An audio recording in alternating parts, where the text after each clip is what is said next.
sungguh-sungguh Allah sangat ridho ketika seorang hamba itu makan ketika sesuap nasi dia muji Allah, ketika minum seteguk nasi dia muji Allah.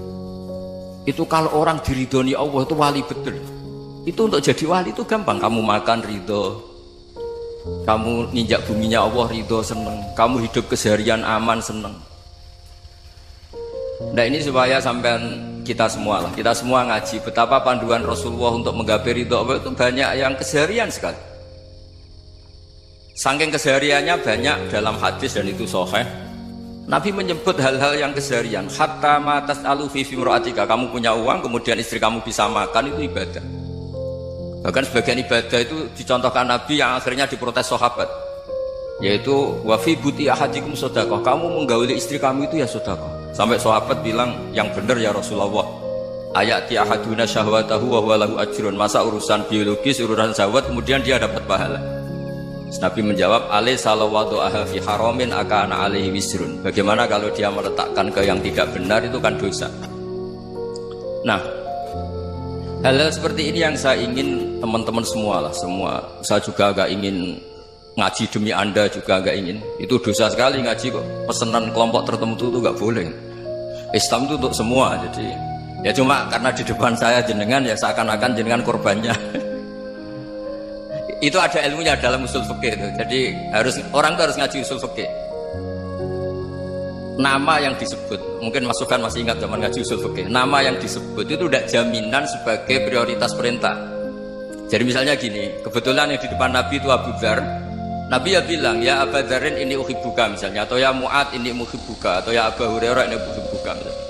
Banyaklah riwayat yang Nabi nyebut ya Abu Dzarin, ya Mu'ad, ya Abu Hurairah.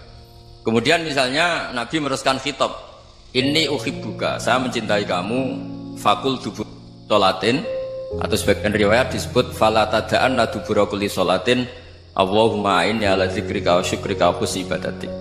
Saya mencintai kamu, siapa saja, Mu'ad bisa, Abu Dzar bisa siapa. Saya mencintai kamu, mohon kalau habis sholat kamu jangan lupa wiridan Allahumma inni ala dzikrika wa syukrika wa husni ibadatik. Ya Allah, tolong kami permudah supaya mudah ingat engkau.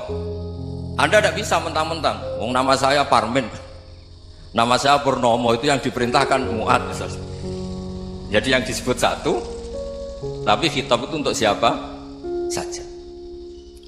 Saya teruskan. Jadi saya mohon semua kita melakukan kebaikan itu, kalau dalam kaidah fikih disebut al yakin la yuzalu bisyak. Banyak kebaikan yang kebenarannya itu 100%, tidak punya efek samping ke pihak lain, ke kelompok lain, ke komunitas lain. Itu tadi misalnya Anda makan dan itu murah sekali, hanya butuh satu piring, setiap kunyahan kamu muji Allah, setiap minum kamu muji Allah. Itu redaksinya Rasulullah SAW disebut Allah sangat ridho ketika seorang hamba makan kemudian dia memuji Allah, atau minum kemudian dia muji Allah. Logikanya gampang, negara seperti ini yang kamu harapkan bentuknya kayak apa, mertua, ipar, komunitas, tetangga, itu nyata terjadi itu kan belum pasti.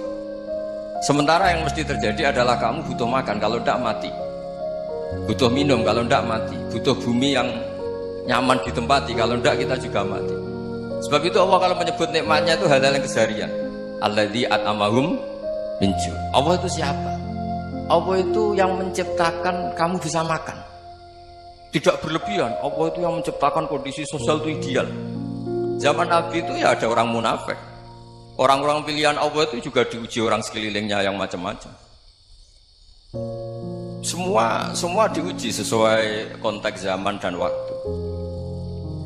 Nah, tapi ada ibadah-ibadah yang selalu disarankan Nabi. Sampai Nabi itu pernah ditanya, ayul islami khairun ya Rasulullah, Islam terbaik itu gimana? Jawaban Nabi itu unik. It'amut to'am, Islam terbaik itu ya makan-makan, jangan santai-santai. Ketika Allah menyebut beberapa kebaikan, falak tahamal aqobah wa ma adrokan Allah mal aqobah. Terusannya apa? Fakku rokobah. Terusannya apa? Au it'amun fi yaumin di masubaya. Itu acara makan-makan itu juga Islam. Kenapa? Ya bayangkan kalau tidak ada makanan kita mati kan.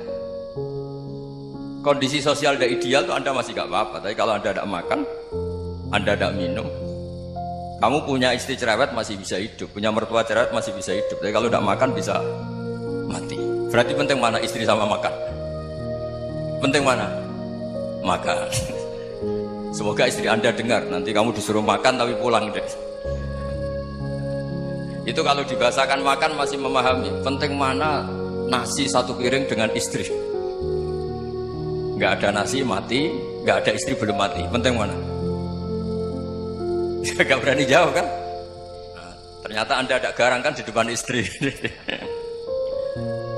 Jadi saya mohonlah, mungkin Mas Sufyan Sauri tadi yang bisa bantulah teman-teman tuh ngaji yang keseharian saja. Karena kita nyari ridha Allah itu berdasar firman Allah, dan firman Allah itu menyebut keseharian tuh yang gampang. Itu tadi misalnya wa min ayatihi manamukum billaili wan nahar. Termasuk ayat-ayat Allah itu kamu tidur.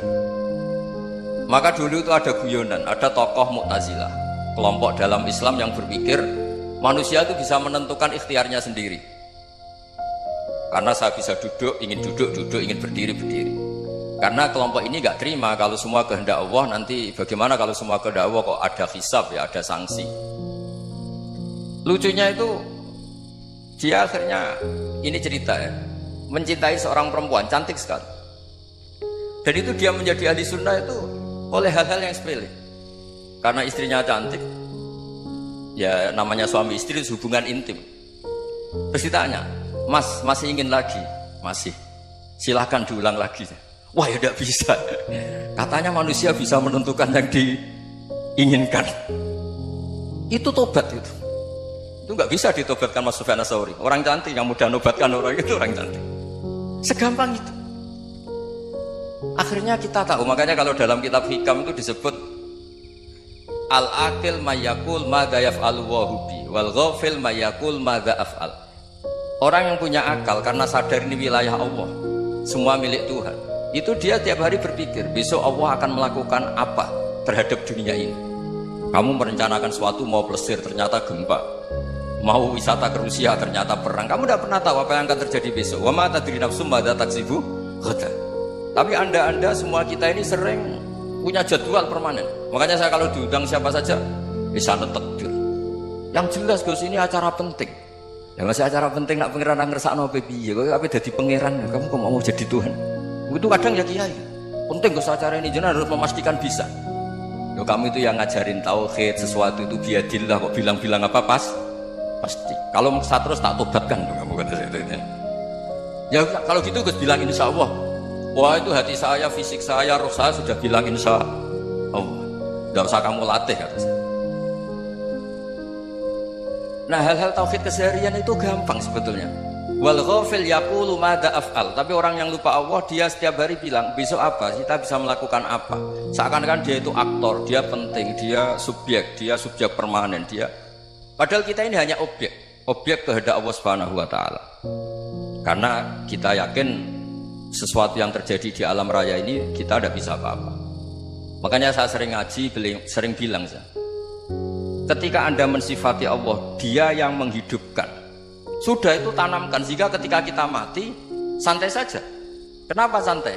Allah punya cara menghidupkan kita. Zaman kita hidup juga gak tahu caranya ngelola jantung, ngelola paru-paru. Kamu juga gak tahu ngelola oksigen yang tidak beracun, tidak mengandung polusi. Tahu-tahu hidup. Gak ingin tua ya tahu-tahu tua, gak ingin mati tahu-tahu mati. Selama ini kita hidup juga gak tahu apa. Hanya gaya tok, punya jadwal, punya planning. Kalau kamu bisa menentukan pilihan Anda, pasti Anda istrinya cantik, 4 neriman semua, kona'ah semua. Nyatanya enggak kan? Ada 1 jelek, cerewet. Oh itu kan, nyatanya enggak bisa apa-apa Anda kan? Dan kamu bawa mati lagi. Itu kan. Istri Anda juga gitu, punya keinginan punya suami yang ganteng, yang jabat, yang riman, yang gak poligami. Ya tidak kesampaian juga. Kalau kita ngitung tingkat kegagalan kita itu gagal terus. Ya kan? Nah, terus ingat Allah. Madza yaf'alu wa bi. Orang yang punya akal selalu berpikir Allah itu menghendaki apa terhadap saya. Lalu sama-sama orang melihat orang yang serius, itu kata Anda itu pemikir berat, serius, senang punya tokoh yang merengut karena kamu anggap serius. Tapi sebagian orang anggap orang yang serius itu wong merengut, wong masam, wong muka kok ditekuk. Jadi sama Itu hati, ya muqallibal qulub tsabbit qalbi ala dinik. Karena kita nggak tahu cara berpikir kita tentang orang lain, tentang sekeliling kita. Misalnya kita orang baik yang jenis ngurmat fakir miskin. Ada orang bangun masjid mewah itu janggal. Apa artinya masjid mewah kalau banyak orang kelaparan? Tapi kalau yang jenis pendidikan, apa artinya masjid mewah kalau tidak bisa ngaji? Nanti yang jenis infrastruktur, apa artinya ini kalau semuanya punya sudut pandang yang berbeda-beda. Dan Islam mengapresiasi semua kebaikan. Tapi katakan semua kebaikan itu adalah kehendak Allah Subhanahu wa taala. Karena apapun baik Anda itu pakai fasilitas yang diberikan oleh Allah Subhanahu wa taala. Sehingga ini yang disebut kulillah sumadarhum fi khawdihim yal'abun. Ya kembali tadi ke tema-tema bahwa keseharian Anda ini sudah Islami. Saat Anda tidak bisa melakukan apa saja. Saya sering ada jenazah, biasanya kalau tetangga meninggal saya sering disuruh ngelepas. Saya bilang orang ini baik karena sering ngelamun di rumah, sering nganggur di rumah. Ditanya sama anaknya, kenapa Gus nganggur baik? Ya kalau dia nganggur artinya juga agak berbuat sesuatu yang maksiat kan?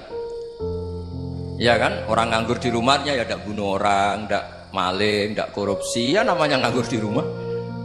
Lah cuma istri cara pandang nganggur gak menghasilkan uang itu, tapi juga gak menghasilkan kriminal kan?